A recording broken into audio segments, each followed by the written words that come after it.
এরপরে বিশ্বনবীর একমাত্র কুমারী বউ নাম কি? আয়েশা। বিশ্বনবী বললেন উরিতু কি ফিল মানামি সালাসা লায়াল। আয়েশা, বিয়ের আগে তোরে কিন্তু আমি 3 বার স্বপ্নে দেখছিলাম। সুবহানাল্লাহ কইবেন না? সুবহানাল্লাহ। বড্ড খুশি হয়ে গেলেন আয়েশা।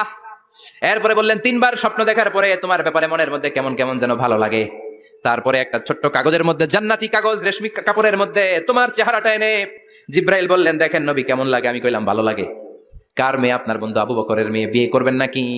বিশ্বনবী বললেন ও জিব্রাইল, তুমি যদি ঘটক হও, আল্লাহ যদি হয় কাজী, আমি মুহাম্মদ বিয়েতে রাজি। সুবহানাল্লাহ। সুবহানাল্লাহ পড়েন। সুবহানাল্লাহ। বিয়ে হয়ে গেল, কিন্তু ঘরে দামি ফার্নিচার নাই, টাকা পয়সাও তেমন নাই, কিন্তু আছে খালি সুখ। আছে কি? যেটা টাকা দিয়ে কিনা যায়। টাকা দিয়ে বাড়ি কিনা যায়, গাড়ি কিনা যায়, সুখ কিনা যায় নাকি?